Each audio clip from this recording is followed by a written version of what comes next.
Dennis, जो कि दुनिया की सबसे ज्यादा ताकतवर पार्टी सिल्वर विंग बैटालियन का एक मेंबर होता है, जो हर बार अपने साथियों की मदद करता, लेकिन इसके बाद उसकी पार्टी का कैप्टन किसी खुंडस में आकर डेनिस को पार्टी से निकाल देता है और उसका कोई भी पार्टी मेंबर डेनिस को रोकने के लिए आगे नहीं आता। इसीलिए डेनिस भी उन सबको छोड़ देता है और फिर एक नई शुरुआत करता है, अपना एक नया रेस्टोरेंट खोलकर। उसका सपना बचपन से यही था। तो चलिए देखते हैं क्या डेनिस अपने सपने को पूरा कर पाता है या नहीं। वैसे डेनिस के साथ बहुत कुछ होने वाला है। कहानी की शुरुआत में हम एक पार्टी को देखते हैं जो एक बहुत ही खतरनाक ड्रैगन का सामना कर रहे थे। इस पार्टी की एक लड़की अपनी तलवारों से इस ड्रैगन के सिर पर सीधा वार करती है, लेकिन इसके बाद जब ये ड्रैगन इनकी ओर हमला करता है तब एक और लड़की बैरियर्स बनाकर अपनी पार्टी को प्रोटेक्ट करती है, मगर उसकी शील्ड टूट जाती है। जिसके बाद हमारा मेन कैरेक्टर, जो कि इसी पार्टी का एक हिस्सा है, वो इस लड़की को घायल होने से बचाता है, लेकिन इसके बावजूद भी वो लड़की थोड़ी जख्मी हो जाती है। सो हमारा हीरो अपने हीलिंग पोशन से उसका जख्म ठीक कर देता है, जो देख ये दूसरी लड़की बड़ी प्यारी सी मुस्कान देती है। मगर ये सब पार्टी के मेन हीरो को रास नहीं आता और वो चुपके से उस ड्रैगन की आंख पर वार कर उस ड्रैगन को गुस्से में आग बबूला कर देता है। लेकिन इसके बाद ये हीरो उन हमलों को रोक कर कहता है, हम सिल्वर विंग हैं, इस दुनिया की सबसे ज्यादा ताकतवर पार्टी। लेकिन अगले सीन में हम सिल्वर विंग की एक मीटिंग देखते हैं और यहाँ हीरो वीगो कहता है, डेनिस, मुझे लगता है कि हमारा मिशन तुम्हारी वजह से फेल हुआ है। अगर तुमने ड्रेड वॉइस स्किल का यूज ना किया होता तब वो ड्रैगन नहीं भागता और हम उसे हरा देते। मगर डेनिस कहता है, पागल हो गए हो क्या? तुम्ही ने तो मुझे उस स्किल का यूज करने को कहा था। दोस्तों, इन लोगों को इस ड्रैगन को हराने का मिशन मिला था, लेकिन उस ड्रैगन के बेकाबू हो जाने की वजह से इनका उसे हरा पाना नामुमकिन हो गया था। इसीलिए वीगो ने उससे कहा कि उसे अपनी ड्रेड वॉइस स्किल का यूज करना चाहिए और डेनिस के ऐसा करने से वो ड्रैगन भाग गया। और अब विगो ये बात मानने से इनकार कर रहा है कि उसने डेनिस को वो स्किल यूज करने को कहा था। वो कहता है, तुम्हारी वजह से हमारा ये मिशन फेल हो गया, इसीलिए मैं तुम्हें इस पार्टी से निकालता हूँ डेनिस। और वीगो के इस फैसले पर सिल्वर विंग का कोई भी मेंबर कुछ नहीं कहता। वीगो अपनी पावर दिखाते हुए कहता है, भले ही हम दोनों ही लेवल 99 के हों, मगर मैं एक हीरो हूँ और तुम बस एक बावर्ची। मुझे नहीं लगता कि तुम हमारी पार्टी में रहने के लायक हो। डेनिस कहता है, अगर तुम सबको यही लगता है कि मैं इस पार्टी में रहने के लायक नहीं हूँ तो अब मुझे यहाँ रुकने की कोई जरूरत नहीं है। और यही कहकर डेनिस यहाँ से चला जाता है। अगले सीन में हम डेनिस को टाउन में देखते हैं, जो अपना सामान लेकर सिल्वर विंग को छोड़ आ चुका था। लेकिन तभी डेनिस से एक छोटी बच्ची टकरा जाती है, जिस वजह से उस बच्ची के हाथ में मौजूद बलून छूटकर हवा में उड़ जाता है। जो देख डेनिस एक ऊंची छलांग मारकर उसके बलून को पकड़कर उस बच्ची को लौटा देता है, जिसके बाद वो बच्ची अपनी माँ के पास वापस चली जाती है और वो डेनिस को शुक्रिया भी कहती है। वैसे इसके बाद डेनिस एक नई शुरुआत करने के लिए तैयार हो जाता है। दूसरी ओर डेनिस को जाता हुआ देख विगो मन में कहता है, अब प्लान शुरू करने का वक्त आ चुका है। लेकिन जब डेनिस जा रहा था तभी भागते हुए उसके पास ये मोहतरमा आती हैं। इनका नाम कैटी है।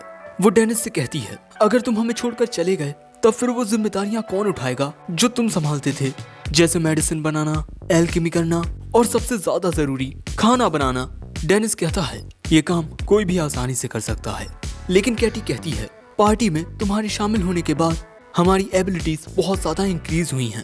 हमारी पार्टी के बाकी के मेंबर्स ये जानते ही नहीं कि हमारी पार्टी पूरी दुनिया में सबसे ज्यादा ताकतवर इसी वजह से है क्योंकि तुम हमारे साथ हो। वो डेनिस को समझाती है कि प्लीज तुम हमारे पास वापस लौट आओ और कम से कम आज रात का खाना तो बना दो। डेनिस कहता है, तुम्हें तो सिर्फ खाने की चिंता है। मगर अगले ही पल में कैटी थोड़ी सहमी आवाज में कहती है, क्या सच में अब तुम लौट कर नहीं आओगे? डेनिस कहता है, नहीं, अब मैं अपना खुद का एक रेस्टोरेंट खोलूंगा। कैटी उसे रोकते हुए कहती है, मैं तुम्हें इस पार्टी में लेकर आई थी, तुम इस तरह नहीं जा सकते। डेनिस उससे कहता है, मुझे इस पार्टी में बुलाने के लिए शुक्रिया, पर अब अलविदा कहने का वक्त आ चुका है। और इसके बाद डेनिस अपने नए सफर पर आगे बढ़ जाता है और बेचारी कैटी उदास रह जाती है। वैसे दोस्तों, जो वीगो है वो कैटी को पसंद करता है और इसीलिए उसे डेनिस का पार्टी में होना पसंद नहीं था, क्योंकि कैटी डेनिस के साथ बहुत प्यार से पेश आती थी। इसके बाद डेनिस एक छोटे से टाउन में पहुंचता है। यहाँ वो एक आइटम बेचने वाले की दुकान पर आता है और उसे यहाँ एक आइस बॉक्स दिखता है। ये बिल्कुल रेफ्रिजरेटर की तरह है और क्योंकि डेनिस एक रेस्टोरेंट खोलना चाहता है इसीलिए उसे इस आइस बॉक्स की जरूरत पड़ेगी। लेकिन एक किताब जो डेनिस ने खरीदी थी, जिसमें बताया गया था कि एक फॉर्मर एडवेंचरर एक रेस्टोरेंट कैसे खोल सकता है, उसमें एक सलाह दी गई थी कि शुरुआत में आप जितना हो सके उतना कम इन्वेस्ट करें, और इसीलिए डेनिस अब इस आइस बॉक्स को नहीं खरीदता और अब डेनिस हर एक चीज इसी बुक को पढ़ते हुए करेगा। इस बुक का नाम है how to open a restaurant as a former adventurer.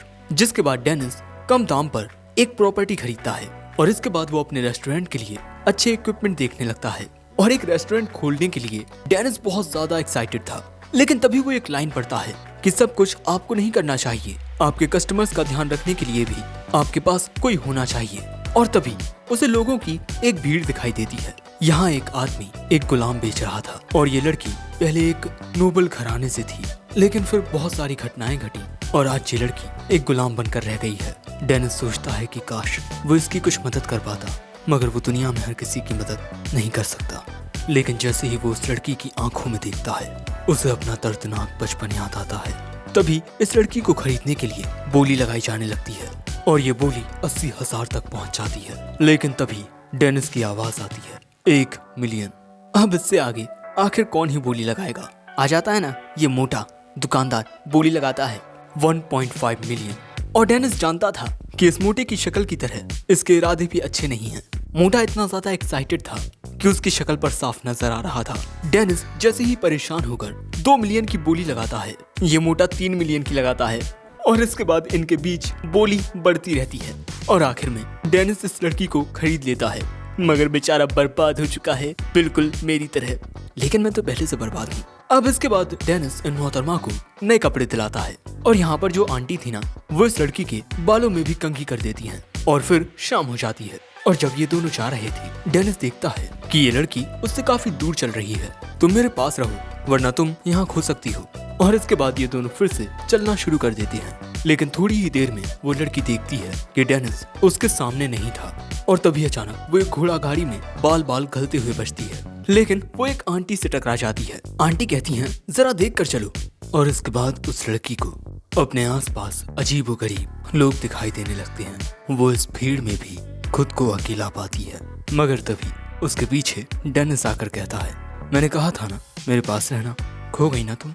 मगर इसके बाद जब ये दोनों घर पहुंचते हैं, वो लड़की पूछती है कि आखिर तुमने मुझे क्यों खरीदा। डेनिस कहता है मुझे कुछ बहुत ही दर्दनाक याद आ गया था, बस इसीलिए। वैसे तुम्हारा नाम क्या है। वो लड़की कहती है आप मुझे गुलाम बुला सकते हैं। डेनिस कहता है मैंने तुमसे तुम्हारा नाम पूछा है। सो वो लड़की अपना नाम एटी बताती है और एटी डेनिस को मास्टर डेनिस कहकर बुलाती है। सो डेनिस कहता है कह रहे तुम्हें फालतू का कुछ भी बोलने की जरूरत नहीं है। सो अब एटी उसे सिर्फ मास्टर कहती है। जिसके बाद डेनिस कहता है अगर तुम मेरे साथ यहाँ रहना चाहो तो रह सकती हो और अगर यहाँ से जाना चाहो तो जा सकती हो। लेकिन तभी डेनिस को एटी के पेट से गुड़गुड़ की आवाज आती है। जिसके बाद वो एटी को वहीं बैठाकर उसके लिए खाना बनाने लगता है। वो सब्जियां काट कर अपने मैजिक से आग जलाता है। और गाइस यकीन मानो डेनिस का खाना बनाने का अंदाज बहुत ही लाजवाब था। मुझे देखकर भूख लगाई और इस खाने की खुशबू ऐसी थी कि एटी इसी में खो जाती है। और इसके बाद खाना बनकर तैयार हो जाता है और जैसे ही एटी खाने को टेस्ट करती है, उसे सुकून का एहसास होता है और फिर वो तेजी से खाने को खाने लगती है, यहाँ तक कि वो रोने तक लगती है। ना जाने कितने वक्त के बाद उसने ऐसा स्वादिष्ट खाना खाया था, या फिर मैं कहूँ घर का खाना खाया था। और यही देख डेनिस मन में कहता है मैं जानता हूँ तुमने बहुत कुछ सहा है, लेकिन मैं तुमसे वो सब पूछकर तुम्हारे जख्मों को कुरूदूंगा नहीं। तुम सुकून के साथ दुनिया की फिक्र भूलकर ऐसे ही खाना खाओ। लेकिन तभी उसके गले में खाना फंस जाता है। इसके बाद तो बेचारा डेनिस भी परेशान हो जाता है। फिर अगले दिन हम देखते हैं कि डेनिस एटी के लिए एक ड्रेस लेकर आता है। जिसके बाद ये लोग अपने चैनल की पब्लिसिटी के लिए पोस्टर्स लगाते हैं। और अब जब ये बाजार से सब्जियां लेकर आते हैं, तब एटी डेनिस के साथ ही चलती है। जिसके बाद ये दोनों अपने रेस्टोरेंट को सजाते हैं और एक दूसरे को हाई फाइव भी देते हैं। सब कुछ बहुत ही प्यार से हो रहा था। और फिर आखिरकार डेनिस का रेस्टोरेंट पूरी तरह से तैयार हो जाता है। अब इसके बाद एटी अपनी सर्विंग प्रैक्टिस करती है। डेनिस को पूरा यकीन था कि भले ही इस वक्त इनके रेस्टोरेंट को कोई ना जानता हो, पर जल्द ही ये लोग काफी फेमस हो जाएंगे, क्योंकि इनके रेस्टोरेंट में हर एक चीज A1 क्वालिटी की थी। डेनिस बहुत ज्यादा एक्साइटेड होकर कहता है आ जाओ मेरे कस्टमर्स, मैं तैयार हूँ और जल्दी आकर मेरी बोनी कराओ क्योंकि मैं बर्बाद हो चुका हूँ। लेकिन तभी उनके रेस्टोरेंट में एक शख्स आता है फुल बॉडी आर्मर पहनकर, और ये दोनों हाँ इनका एक्सप्रेशन ये होता है। अब इस आर्मर्ड पर्सन को देख डेनिस को अपने मैनुअल की एक बात याद आती है कि कई सारे लोगों को दूसरों के द्वारा परेशान होना पसंद नहीं होता, इसीलिए हमें उनकी बाउंड्रीज की रिस्पेक्ट करनी चाहिए। सो अब डेनिस उस शख्स से कहता है कि आप अंदर आइए ना और बैठिए, जिसके बाद वो शख्स यहाँ आकर बैठ जाता है और मेन्यू देखने लगता है। मगर डेनिस तो यहाँ कुछ ज्यादा ही एक्साइटेड था, आखिर ये उसका पहला कस्टमर जो ठहरा। लेकिन इसके बाद वो शख्स डेनिस को बहुत छोटा सा ऑर्डर देता है और तभी एटी इन महाशय के लिए पानी लेकर आती है। डेनिस समझ जाता है कि इन महाशय के पास ज्यादा पैसे नहीं है। डेनिस डिसाइड करता है कि वो अपनी ओर से इन महाशय के लिए एक स्वादिष्ट डिश बनाएगा। लेकिन ये बात सुनते ही ये महाशय कहती हैं, मेरे पास इतने पैसे नहीं है। हाँ, ये एक मोहतरमा है। डेनिस कहता है कि पैसे की बात नहीं है, तुम मेरे पहले कस्टमर हो, मैं तुम्हें स्वादिष्ट खाना खिलाऊंगा। एक मिनट, तुम एक आदमी नहीं औरत हो? अब अगले सीन में ये मोहतरमा अपना मास्क उतार देती हैं और हमें जानने को मिलता है कि इनकी पार्टी ने इन्हें इसीलिए निकाल दिया क्योंकि ये एक लड़की है। इनके पार्टी मेंबर्स का कहना था कि एक फीमेल स्पोर्ट्समैन के पास ज्यादा काबिलियत नहीं होती। वैसे इन मोहतरमा का लेवल 23 होता है। ये सुन डेनिस कहता है, काबिलियत का जेंडर से कोई लेना देना नहीं होता। मोहतरमा कहती हैं, आपने बिल्कुल सही कहा। यहाँ तक कि जो स्ट्रॉन्गेस्ट पार्टी है सिल्वर विंग, उसकी वाइस कैप्टन भी एक फीमेल स्वॉर्ड्समैन है। लोग उन्हें क्रिम्सन स्विफ्ट स्वॉर्ड के नाम से जानते हैं। वो एक कमाल की तलवारबाज हैं। वैसे ये मोहतरमा भी एक लड़का बनकर किसी पार्टी में ज्वाइन होना चाहती हैं ताकि इनका गुजारा चल सके, क्योंकि इनके पास बस थोड़े पैसे बचे हैं और वो भी अब खत्म होते जा रहे हैं। इतनी ही देर में डेनिस इनका स्वादिष्ट भोजन बनाकर तैयार कर देता है और ये भोजन देख इनकी आंखों में एक अलग ही चमक आ जाती है। मोहतरमा कहती हैं कि उनके पास इतनी शानदार डिश के लिए पैसे नहीं हैं। डेनिस कहता है, ये डिश मेरी ओर से आपके लिए फ्री, क्योंकि आप मेरी पहली कस्टमर हैं। और इसके बाद जब वो इस डिश को टेस्ट करती हैं, उन्हें ये बहुत अच्छा लगता है और इसके बाद वो इसे जल्दी जल्दी खाने लगती हैं। खाना खाते हुए मोहतरमा कहती हैं कि उन्होंने आज से पहले इतना स्वादिष्ट खाना कभी नहीं खाया। ये सुन डेनिस को बहुत खुशी होती है और कहता है कि अगर तुम्हें ये खाना इतना पसंद आया है तब तुम्हें हमारा रेगुलर कस्टमर बन जाना चाहिए। मोहतरमा कहती हैं कि उनके पास तो इस वक्त कोई काम ही नहीं है और बिना काम के पैसे कहाँ से आएंगे, और पैसे नहीं होंगे तो वो भी यहाँ हर दिन नहीं आ पाएंगी। ये सुन डेनिस कहता है, यहाँ आने वाले अपने कस्टमर से मैं तुम्हारी बात करूंगा कि क्या उन्हें एक फीमेल स्वॉर्ड्समैन चाहिए। ये बात सुन मोहतरमा इमोशनल हो जाती हैं। फिर अगले सीन में हम डेनिस के रेस्टोरेंट में कुछ और कस्टमर्स को देखते हैं और उन्हें भी यहाँ का खाना बहुत ज्यादा पसंद आता है। डेनिस देखता है कि एटी यहाँ बहुत अच्छे से काम कर रही है। तभी डेनिस को एक पार्टी नजर आती है। वो उनसे पूछता है कि क्या आपको आपकी पार्टी में एक फीमेल स्वॉर्ड्समैन चाहिए? वो लड़की तलवारबाजी में कमाल की है। ये बंदा कहता है, अगर उस लड़की में काबिलियत है तब वो हमें हमारी पार्टी के लिए चलेगी। अब शाम के वक्त इन मोहतरमा को ये जानकर काफी हैरानी होती है कि डेनिस ने इतनी जल्दी उनके लिए एक पार्टी ढूंढ दी। लेकिन इसके बाद डेनिस उससे कहता है कि उस पार्टी में शामिल होने से पहले तुम्हें अच्छे से सोच लेना चाहिए। मोहतरमा कहती हैं, अरे इतनी छोटी छोटी बातों की फिक्र नहीं करते यार। फिर डेनिस इनके लिए भोजन तैयार कर देता है। मोहतरमा को एक बार फिर से ये भोजन बहुत स्वादिष्ट लगता है और वो खाने की तारीफ करने लगती है। तो डेनिस कहता है कि पहले खाना खा लो, तारीफ फिर कर लेना। खाना खाने के बाद वो मोहतरमा यहाँ से चली जाती हैं और फिर डेनिस और एटी अपने बाकी के कस्टमर्स को सर्व करने लगते हैं। फिर ऐसे ही रात हो जाती है और आखिर में इनके रेस्टोरेंट में बस ये 2 कस्टमर्स बचती हैं और हम यहाँ इन दोनों लड़कियों को बातें करते हुए सुनते हैं। क्या तुम्हें पता है वो पार्टी जो फीमेल एडवेंचरर्स को अपनी पार्टी में शामिल करके डंजन में उसकी इज्जत लूट लेते हैं और फिर उसे वहीं मरने के लिए छोड़कर वो वापस आ जाते हैं और 2-3 बार ऐसा करने के बाद वो दूसरे टाउन में चले जाते हैं। ये सारी बातें सुन डेनिस को उन 4 लड़कों की याद आती है और वो थोड़ा परेशान भी हो जाता है। जिसके बाद अगले दिन ये मोहतरमा अपनी नई पार्टी से मिलती है और हमें जानने को मिलता है कि इन मोहतरमा का नाम हेनरिएटा है। जिसके बाद ये लड़के भी अपना इंट्रोडक्शन देते हैं। ये होता है इस पार्टी का लीडर, इसका नाम स्टिल है। जिसके बाद ये सभी जंगल में आते हैं। हेनरिएटा पूछती है कि आज का इनका मिशन क्या है। स्टिल बताता है कि इन्हें डंजन में जाकर बस थोड़ी बहुत चीजें इकट्ठा करनी है। हाँ, लेकिन हेनरिएटा को इस बारे में जानने को नहीं मिलता कि ये लोग इकट्ठा क्या करने वाले हैं। जिसके बाद डंजन में आते ही हम देखते हैं कि हेनरिएटा कुछ मॉन्स्टर्स को मार देती है, जो देख ये सब हेनरिएटा की काफी तारीफ करते हैं। हेनरिएटा सोचती है कि पहले जब वो किसी पार्टी में जाती तब वो लोग उसके साथ अच्छा व्यवहार नहीं करते थे क्योंकि वो एक लड़की है।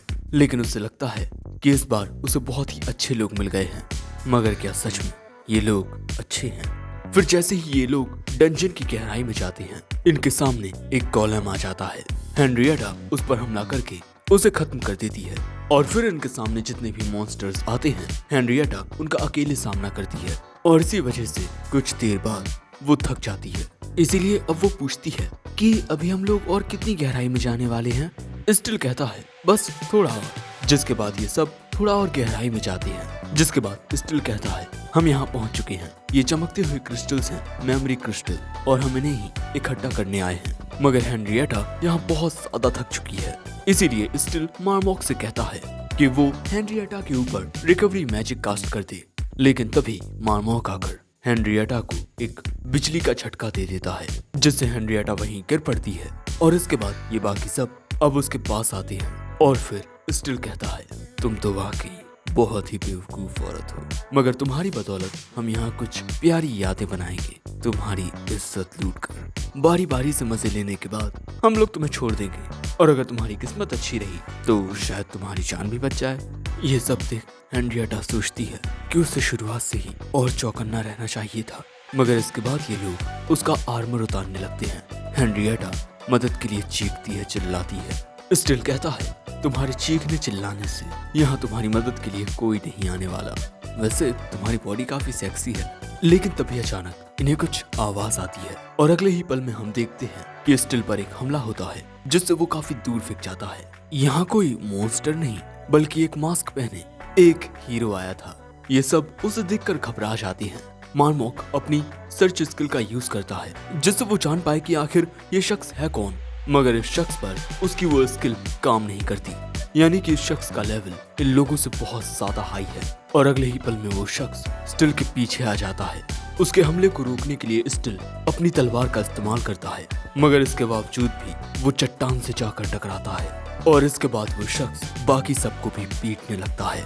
हेनरिएटा देखती है कि आखिर ये शख्स है कौन, क्या ये मेरी मदद करने आया है। लेकिन इसके बाद वो बेहोश हो जाती है। और फिर इन सब के बारे में वो अगले दिन डेनिस और एटी को बताती है। बेहोश हो जाने के बाद जब हेनरिएटा को होश आया था, तब उसने खुद को एडवेंचरर्स गिल्ड में पाया, और बाकी के ये जो लड़के थे ये दूसरे एडवेंचरर्स को डंजन के बाहर रस्सियों से बंधे मिले। और जब गिल्ड ने इन पर अच्छे से जांच की, तब जानने को मिला कि ये लोग तो क्रिमिनल्स थे। हेनरिएटा कहती है मुझे वहाँ चौकन्ना रहना चाहिए था। डेनिस कहता है कि इसमें मेरी भी गलती है, मैंने ही तुम्हें उस पार्टी से इंट्रोड्यूस कराया था। वो कहती है अरे नहीं, इसमें आपकी कोई गलती नहीं है, आपने तो मेरे लिए बस एक पार्टी ढूंढी थी। लेकिन तभी उसे भूख लगाती है, मगर बेचारी के पास पैसे नहीं होते। डेनिस कहता है शर्माओ मत, तुम जो चाहे वो खा सकती हो। पहले तो हेनरिएटा सबसे ज्यादा एक्सपेंसिव डिश ऑर्डर कर देती है। डेनिस कहता है इतना भी महंगा नहीं करना था, ओके। सो अब वो कहती है चलिए आप कुछ भी ऐसा ले आइए जो ज्यादा एक्सपेंसिव ना हो। जिसके बाद डेनिस एटी को भी इनके साथ डिनर करने के लिए बुला लेता है, और तभी यहाँ ये दो लड़कियां भी आ जाती हैं। और क्योंकि एटी हेनरिएटा के साथ डिनर के लिए बैठ चुकी थी, इसीलिए ये दोनों अपने लिए पानी खुद ही ले लेती हैं। और इसके बाद हम देखते हैं कि डेनिस हेनरिएटा के लिए वही सबसे एक्सपेंसिव डिश रेडी कर देता है, और यही उसने एटी के लिए भी बनाई थी। और इन दोनों को ये डिश सच में बहुत ही ज्यादा पसंद आती है। लेकिन तभी ये दोनों मोहतरमाएं पूछती हैं वैसे सर कल आपका रेस्टोरेंट बंद क्यों था। डेनिस कहता है कि कल मुझे एक अर्जेंट काम था। लेकिन ये बातें सुन हेनरिएटा जब डेनिस को देखती है, उसे डेनिस में वही शख्स नजर आता है जो उसकी मदद के लिए आया था। लेकिन इससे पहले कि वो कुछ कहती, रेस्टोरेंट में और भी लोग आ जाते हैं। इसके बाद अगले दिन रेस्टोरेंट में बैठी हेनरिएटा अपना ऑर्डर देने के बाद डेनिस से पूछती है कि क्या मुझे अपना जेंडर छुपाकर एडवेंचरिंग करना जारी रखना चाहिए, क्योंकि डंजन में उसके साथ जो हुआ था उसकी वजह से वो अभी भी परेशान है। डेनिस कहता है तुम्हारा दिल जो चाहे तुम्हें वो करना चाहिए, और इतनी ही देर में उसका ऑर्डर भी रेडी हो जाता है। मगर यहाँ वो सोचती है कि मेरा दिल जो चाहे। जिसके बाद वो तेजी से उठकर बगल वाले रूम में चली जाती है। डेनिस को अब वहाँ से कुछ आवाजें आने लगती हैं। हेनरिएटा अपना आर्मर उतार रही थी, और इसके बाद वो बाहर निकलती है, दुनिया से खुद को छुपाए बिना वो बनकर जो वो असल में है। एडी तो हेनरिएटा को थम्स अप देती है कि बहुत बढ़िया। डेनिस भी यहाँ एक प्यारी सी मुस्कान देता है, और इसके बाद हेनरिएटा अपनी स्वादिष्ट डिश का मजा लेती है, और डेनिस से कहती है मुझे सही राह दिखाने के लिए शुक्रिया, अब मैं वो करूंगी जो मेरा दिल चाहता है। मगर तभी डेनिस कहता है तुम्हें अब तक कोई जॉब नहीं मिली, और तुम यहाँ हर दिन खाना खाने आती हो। देखो मैं तुमसे बोल रहा हूँ जितना जल्दी हो सके यहाँ पर अपना पूरा कर्ज चुकाओ। जिसके बाद उनके बीच तो बहस होने लगती है। लेकिन तभी रेस्टोरेंट में एंट्री होती है एक और प्यारी मोहतरमा की, और वो रेस्टोरेंट में आकर मेन्यू देखने लगती हैं। डेनिस तो यहाँ थोड़ा कंफ्यूज था कि ये लड़का है या लड़की। तभी ये मोहतरमा पूछती हैं, आपके यहाँ अच्छा क्या है? डेनिस कहता है, यहाँ तो सभी अच्छा मिलता है। जिसके बाद ये लोग उसे अलग अलग डिश के नाम भी बताते हैं, लेकिन इनमें से उसका कुछ भी खाने का मन नहीं था। डेनिस गुस्से में पूछता है, अबे तो तुझे खाना क्या है? वो तो हेनरिएटा डेनिस को संभालती है, लेकिन तभी एडी उससे कहती है, आपको फ्राइड राइस ऑर्डर करने चाहिए, और वो एडी की बात मान लेती है। जिसके बाद डेनिस अपने अनोखे अंदाज में उसके लिए फ्राइड राइस बनाने लगता है और थोड़ी ही देर में ये स्वादिष्ट डिश बनकर तैयार हो जाती है और उन मोहतरमा को ये डिश बहुत ही ज्यादा प्यारी लग रही थी और जब वो इसे खाती हैं तब उनका दिल गार्डन गार्डन हो जाता है। लेकिन तभी डेनिस पूछता है, तुम्हें देखकर लगता है जैसे तुम कुछ कहना चाहती हो, क्या कुछ हुआ है तुम्हारे साथ? मोहतरमा कहती है, अगर तुम इतना पूछ रहे हो तब मैं तुम्हें बता देती हूँ। डेनिस मन में कहता है, मैंने इतना कब पूछा? लेकिन फिर मोहतरमा कहती हैं, मुझे मेरे आसपास के लोग मुझसे बहुत नीचे नजर आते हैं, अगर तुम जानना चाहो तो मैं तुम्हें डिटेल में बता सकती हूँ। डेनिस कहता है, नहीं इतना जरूरी नहीं है। वो कहती हैं, चलो ठीक है। वो बात ऐसी है कि मैं जितने भी लोगों को देखती हूँ वो अपने मिशंस को पूरा करके बस थोड़े बहुत पैसे कमाना चाहती हैं। किसी का भी ये सपना नहीं होता कि वो अपनी पार्टी को टॉप लेवल की बनाए। ये सुन डेनिस हेनरिएटा से कहता है, तुम तो बिल्कुल भी पैसे भी नहीं कमा रही है ना, तुम्हें तो शर्म के मारे जमीन में दस जाना चाहिए। तभी ये मोहतरमा कहती हैं, मुझे ऐसे लोग जरा भी पसंद नहीं जिन्हें एडवेंचरिंग का महत्व पता नहीं होता। सही मायनों में एक एडवेंचरर वो होता है जो उन जगहों पर जाता है एक्सप्लोर करने के लिए जहां अब तक कोई ना गया हो। क्या तुम्हें ऐसा नहीं लगता? डेनिस कहता है, हाँ तुमने सही कहा। लेकिन जब मोहतरमा ने ये बात अपने पार्टी मेंबर्स से कही तब उनके पार्टी मेंबर्स ने उन्हें पार्टी से निकाल दिया। मगर मोहतरमा कहती हैं, एक ऐसी पार्टी जो मुझे समझ ना सके, मैं वहाँ खुद नहीं रहना चाहती। आने वाले फ्यूचर में मैं सिल्वर विंग पार्टी का टॉप लेवल का विजार्ड बनूंगा। हाँ तो ये मोहतरमा या लड़का पता नहीं कौन है, ओके फिलहाल तो ये खुद को लड़का कह रहा है। डेनिस कहता है कि अब वो सब तो ठीक है लेकिन कोई भी गलत फैसला मत ले लेना। महाशय कहते हैं, अगर मुझे कोई मेरे लेवल की पार्टी मिलती है तभी मैं उसे ज्वाइन करूंगा। वैसे अपना बिल पे करने के बाद जाने से पहले महाशय अपना नाम विविया बताती हैं। डेनिस कहता है, हाँ फिर से जरूर आना। अगले दिन विविया फिर आता है और बताता है कि उसने ये फैसला किया है कि वो इस टाउन की सबसे ज्यादा strong party the night mist troop को ज्वाइन करेगा। डेनिस कहता है, ये तो काफी अच्छी बात है, लेकिन क्या तुम्हारे लेवल्स मैच होते हैं? विविया कहता है, लेवल्स? मेरे पास बहुत सारी एडवांस स्किल्स हैं। डेनिस कहता है, अगर तुम्हें खुद पर इतना यकीन है तो फिर सोचना क्या।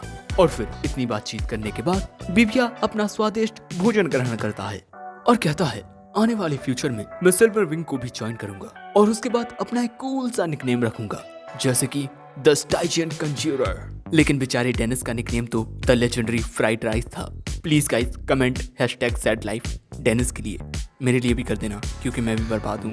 वैसे आगे बातचीत करने पर हमें जानने को मिलता है कि विविया का पहला मिशन कल है, जिसमें इन्हें डंजन के 5th फ्लोर पर जाकर रेयर मटेरियल्स को कलेक्ट करना है। ये बात सुन डेनिस इस पर अपनी सर्च स्किल का यूज करता है।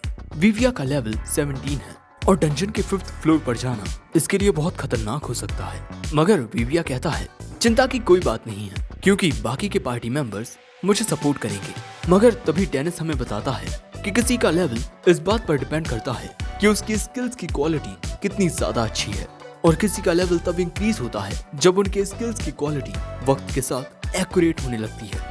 यानी कि अगर विविया के पास सच में कई सारी एडवांस स्किल्स हैं तब इसका लेवल इतना कम क्यों है। इसीलिए डेनिस उसे समझाता है, मगर वो कहता है, तुम एक बावर्ची हो, तुम्हें क्या पता कि एडवेंचरिंग क्या होती है। मगर विविया को क्या पता कि लास्ट टाइम डेनिस डंजन के 37th फ्लोर पर गया था। मगर इसके बाद विविया अपना बिल पे करके यहाँ से चला जाता है। अब अगले दिन जब डेनिस शॉपिंग के लिए आता है तब भी वो विविया के बारे में ही सोच रहा था। उसे उसकी चिंता हो रही थी। लेकिन तभी उसके बगल में से 2 आदमी गुजरते हैं जो बात कर रहे थे। तुम्हें क्या लगता है, क्या वो लड़का विविया अब तक सही सलामत होगा? क्या करें यार, ये हमारा काम करने का तरीका है। हमने उसे 5th फ्लोर पर इसीलिए भेजा है ताकि हम ये देख सकें कि वो वापस लौटकर आ पाता है या नहीं। मगर इनकी बातें सुन डेनिस इन्हें पकड़कर इन्हें कोने में लाता है इनसे बात करने के लिए। मगर ये लोग डेनिस पर ही हमला कर देते हैं। सो डेनिस इन्हें कूट देता है और फिर एटी से आकर कहता है, आज भी हमें रेस्टोरेंट बंद करना पड़ेगा। मगर इससे पहले कि वो इसके आगे कुछ कहता, एटी कहती है, वहाँ अपना ख्याल रखना।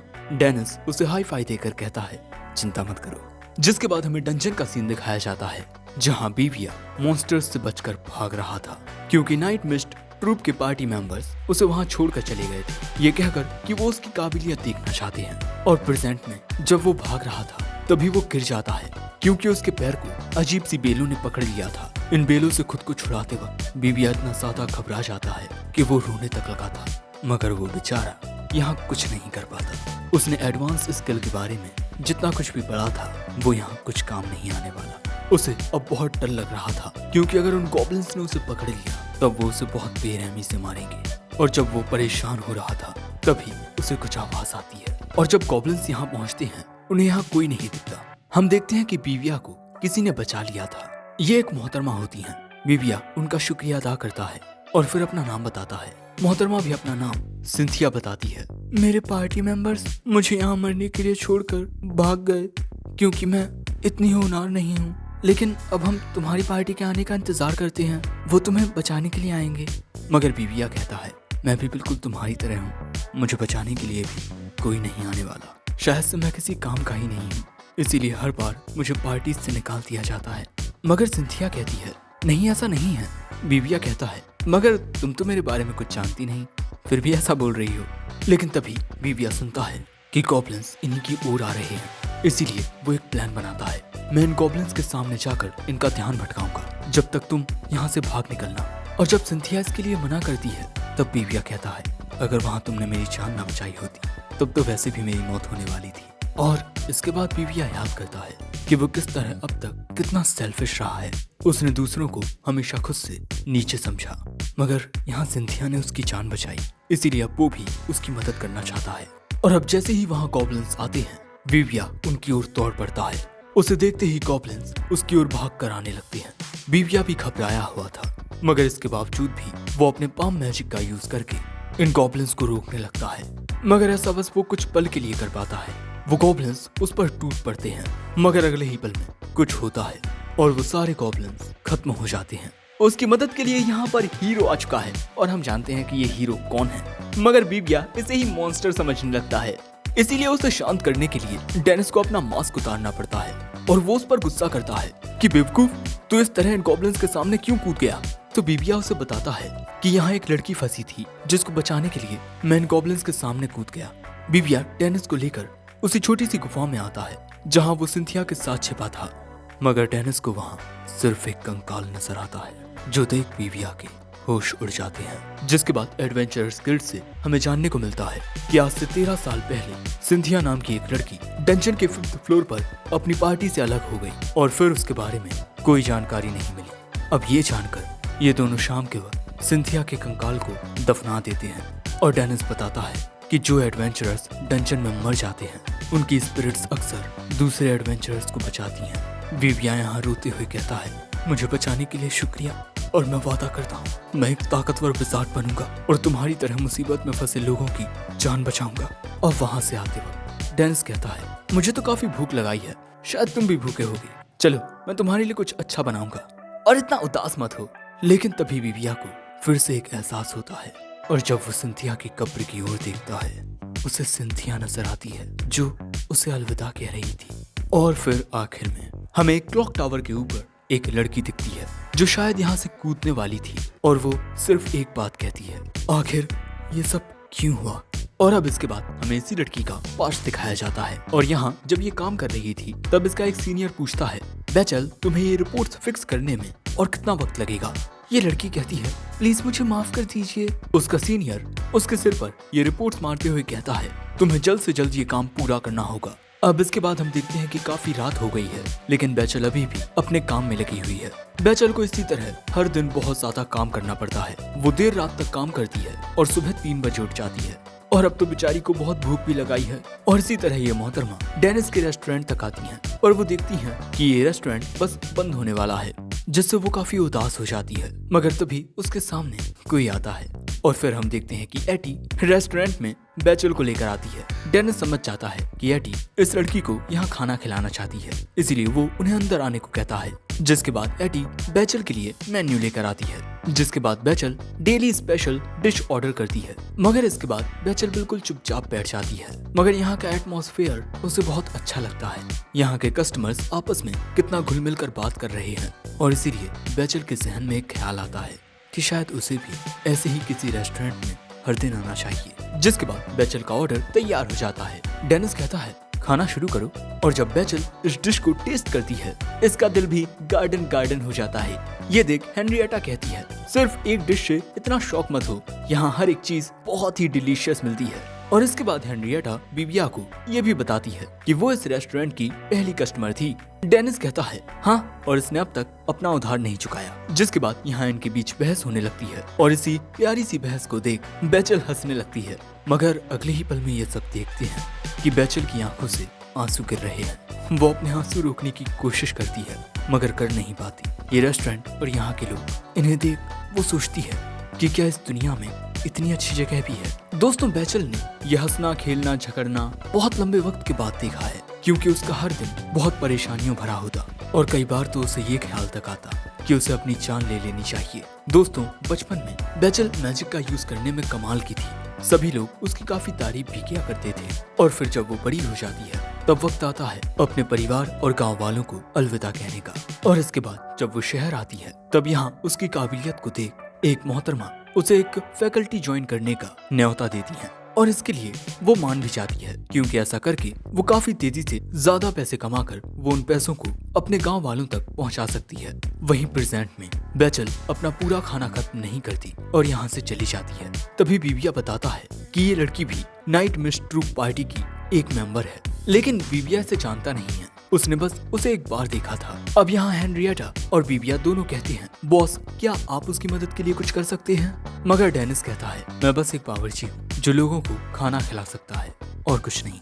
वहीं अगले सीन में जैसे ही सुबह के 3 बजते हैं, बेचल का अलार्म बजता है। मगर बहुत ज्यादा थक जाने की वजह से वो थोड़ा देर से जागती है और देर से अपने ऑफिस पहुंचती है और वहां आते ही अपने सीनियर्स से माफी मांगती है। मगर उसके सीनियर्स उस पर काफी गुस्सा करते हैं। इसके बाद ये डंजन के अंदर जाते हैं और यहाँ जब ये हार रहे थे तब यहाँ बेचल अपने मैजिक से इस मॉन्स्टर को हराकर अपने सीनियर्स की मदद करती है।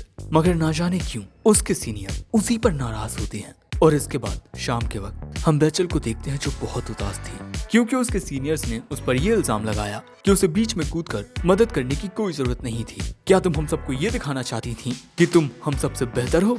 बेचल उन सबसे माफी मांगती है मगर वो लोग उसे अपनी पार्टी से निकाल देते हैं। और यहाँ बाजार में घूमते वक्त जब विविया और हेनरिएटा इस बारे में बात कर रहे थे कि आज रात वो रेस्टोरेंट में क्या खाएंगे, उन दोनों को बेचल नजर आती है। और इसके बाद बेचल क्लॉक टावर पर चढ़कर यही सोच रही थी कि आखिर चीजें इतनी बदतर कैसे हो गईं और शायद वो यहाँ से कूदकर अपनी जान देने आई है। ये दोनों भी छुपकर बेचल पर नजर रख रहे थे। बेचल को लगता है कि अब जीने का कोई फायदा नहीं है और इसके बाद वो वहाँ से कूद जाती है। हेनरिएटा भी उसे बचाने के लिए तुरंत कूद पड़ती है और गिरते वक्त वो उसे पकड़ लेती है। और फिर विविया अपने पाम मैजिक का यूज करके इन दोनों को जमीन पर गिरने से बचा लेती है। दूसरी ओर रेस्टोरेंट में जब डेनिस कुछ सोच रहा था तभी वहाँ बिना कपड़े पहने एटी आ जाती है, क्योंकि नहाने के बाद एटी को कोई टॉवल ही नहीं मिली। जो देख डेनिस के तो तोते उड़ जाते हैं। डेनिस उसे समझाता है कि वो इस तरह बिना कपड़ों के ऐसे ही नहीं घूम सकती, मगर एटी को तो इस बात से कोई फर्क ही नहीं पड़ता कि उसने कपड़े नहीं पहने। इसीलिए डेनिस तुरंत जाकर एक टॉवल लाता है। तभी यहाँ पर ये दोनों आते हैं बेचल को लेकर। विविया अपनी आंखें बंद करके कहता है, ये क्या हो रहा है? हाँ, एटी ने कपड़े क्यों नहीं पहने? एटी कहती है, नहाने के बाद पहले टॉवल उसके बाद कपड़े। डेनिस कहता है, टॉवल को लेकर इतना ऑब्सेशन क्यों? लेकिन तभी वो देखता है बेहोश बेचल को। अगले सीन में डेनिस इन्हें बताता है कि बेचल को एक दिल की बीमारी है, जहाँ वो जितना ज्यादा स्ट्रेस लेगी उसका दिल उतना ही ज्यादा टूटेगा और इस बीमारी को ठीक नहीं किया जा सकता। जिसको ये बीमारी है उस शख्स को खुद पर यकीन करना सीखना होगा। वहीं एटी बेचल के साथ होती है, लेकिन तभी रेस्टोरेंट में बेचल के पार्टी मेंबर्स आते हैं। नमस्ते, मेरा नाम है हॉपर, नाइट मिस्ट ट्रूप का कैप्टन। और ये कहता है, मैंने आपके रेस्टोरेंट की काफी तारीफें सुनी हैं, यहाँ काफी अच्छा खाना मिलता है। डेनिस देखता है कि हॉपर का लेवल 51 है। इसके बाद डेनिस कहता है, आपकी पार्टी मेंबर बेचल इस वक्त हमारे यहाँ आराम कर रही है। वैसे मैं आपको बताना चाहता हूँ कि इस वक्त उसकी हालत काफी खराब है, वो आपकी पार्टी में काम नहीं कर पाएगी। मगर हॉपर कहता है, आप चिंता मत कीजिए, हम उसका ध्यान रखेंगे, आखिर वो हमारी पार्टी मेंबर है। इसके बाद डेनिस कुछ डॉक्यूमेंट्स भी देखता है जहां बेचल ने नाइट मिस्ट ट्रूप के साथ कॉन्ट्रैक्ट किया है। डेनिस कहता है, एक एडवेंचरर जब चाहे अपनी पार्टी को छोड़ सकता है, जो उसका अपना अधिकार होता है। और इसके अलावा तुम सब उस पर बहुत ज्यादा जुल्म सितम कर रहे हो। उस बेचारी से बस दिन और रात काम करवाना। मैं थूकता हूँ तुम्हारी पार्टी पर। मगर हॉपर कहता है, यह हमारा टाउन है, हमारा इलाका, यहाँ कानून हम बनाते हैं। मैं तुमसे आखिरी बार कहता हूँ, बैचल को हमें सौंप दो। दूसरी ओर बैचल होश में आने के बाद बहुत ज्यादा घबरा रही थी। आखिर तुमने मेरी जान क्यों बचाई? मुझे मर जाने दिया होता। मगर तभी एटी कहती है, मौत, हाँ, मैंने भी मरने के बारे में कई दफा सोचा था। मेरे गुलाम बच जाने के बाद शायद मौत का ख्याल हर दिन आता था मेरे जहन में, क्योंकि मेरी जिंदगी मौत से ज्यादा बदतर थी। मगर एटी ने अपनी जान नहीं ली और फिर एक दिन उसकी जिंदगी में किसी फरिश्ते की तरह डेनिस आया। और यहाँ एटी कहती है, मुझे लगता है कि पहले तुम्हें पेट भर खाना खाना चाहिए, उसके बाद सोचना चाहिए कि तुम जीना चाहती हो या नहीं। और इसके बाद भी अगर तुमने मरने का फैसला किया तब मैं तुम्हें रोकूंगी नहीं, बल्कि तुम्हारे फैसले की इज्जत करूंगी। एक छोटी बच्ची के मुंह से ये बातें सुन बैचल कुछ कह ही नहीं पाती। दूसरी ओर डेनिस कहता है, तुम खुद को यहाँ का कानून समझते हो, तुम्हें क्या लगता है तुम कोई राजा हो? हॉपर कहता है, किसी भी टाउन की सबसे ज्यादा स्ट्रॉन्ग पार्टी ही असल मायनों में उस टाउन पर शासन करती है। सिल्वर विंग बैटालियन इसका एक बहुत अच्छा उदाहरण है। फर्क हम में बस इतना है कि सिल्वर विंग बैटालियन के पास रॉयल्टी और बड़े नोबल्स आते हैं क्लाइंट्स के तौर पर, और हमारे पास बस इस टाउन के छोटे मोटे लोग। लेकिन हाँ, अगर कल को तुम्हारी ये दुकान किसी हादसे में जल भी जाती है तब भी हमसे कोई सवाल नहीं करेगा। ये सुन डेनिस को गुस्सा आ जाता है। लेकिन तभी उसके रेस्टोरेंट में एक मोहतरमा आती है और उन्हें देख डेनिस हैरान रह जाता है। ये मोहतरमा होती है कैटी और ये कहती है, मुझे इतने वक्त के बाद देखकर तुम खुश नहीं हो? मगर डेनिस कहता है, मैं इस वक्त एक बहुत जरूरी बातचीत कर रहा हूँ, मैं बिजी हूँ थोड़ा। कैटी गुस्सा करती है, मैं तुमसे मिलने रॉयल कैपिटल से आई और तुम इतना रूड बिहेव कर रहे हो। और यहाँ कैटी को देख हॉपर के होश उड़ जाते हैं, क्योंकि वो कैटी का स्टाइल देख समझ चुका था कि ये सिल्वर विंग बैटालियन की वाइस कैप्टन है, क्रिम्सन स्विफ्ट स्वॉर्ड। कैटी कहती है, ये बुढ़ा कौन है और तुम मुझसे बात करो, ना कि इस बुढ़े से। मगर डेनिस कहता है, तो मिस्टर हॉपर देखिए, मैं लड़ना नहीं चाहता। लेकिन जैसे ही कैटी बीबिया को देखती है वो उसके ऊपर झपट कर कहती है, डेनिस ये खूबसूरत लड़की कौन है? ये मुझे चाहिए। लेकिन जैसे ही कैटी को पता चलता है कि ये लड़की नहीं लड़का है, वो शांत हो जाती है। बीबिया पूछता है, आप तो सिल्वर विंग बैटालियन की वाइस कमांडर हैं, आप बॉस को कैसे जानती हैं? कैटी कहती है, इस बुद्धू ने तो तुम्हें कुछ बताया नहीं होगा, मैं बताती हूँ। डेनिस सिल्वर विंग बैटालियन का फॉर्मर मेंबर है और मेरा पार्टनर भी। और ये बात सुन सबके तोते उड़ जाते हैं। डेनिस कहता है, इस तरह ओवर रिएक्ट मत करो। हॉपर भी समझ जाता है कि डेनिस से दुश्मनी करना इनके लिए बुरा साबित हो सकता है, और इसके बाद वो उस कॉन्ट्रैक्ट को जला देता है जो इन्होंने बैचल के साथ किया था, और उसे अपनी पार्टी से भी जाने की इजाजत दे देता है। और इसके बाद ये सब यहाँ से चले जाते हैं, जिसके बाद डेनिस कहता है, चलो एक काफी बड़ी समस्या दूर हो गई। मगर कैटी कहती है, उस बुड्ढे की हिम्मत कैसे हुई मेरे डेनिस को परेशान करने की? तुम कहो तो मैं उसे किंगडम से बाहर निकाल दूं। डेनिस कहता है, ऐसा करने की जरूरत नहीं है, और इसके अलावा मैं कब से तुम्हारा हो गया? कैटी कहती है, अब ज्यादा शर्माओ मत, ओके? और फिर थोड़ी ही देर में यहाँ एटी आती है बैचल को लेकर, जिसके बाद बैचल वहीं बैठ जाती है। और इसके बाद कैटी और बैचल सेम ऑर्डर दे देती है, और इसके बाद डेनिस इनका खाना बनाकर तैयार कर देता है। कैटी तो भैया भुक्कड़ों की तरह खाना शुरू कर देती है, वहीं बैचल तो बस उसे देखे जा रही थी। सो डेनिस कहता है, क्या हुआ, तुम खाना क्यों नहीं खा रही?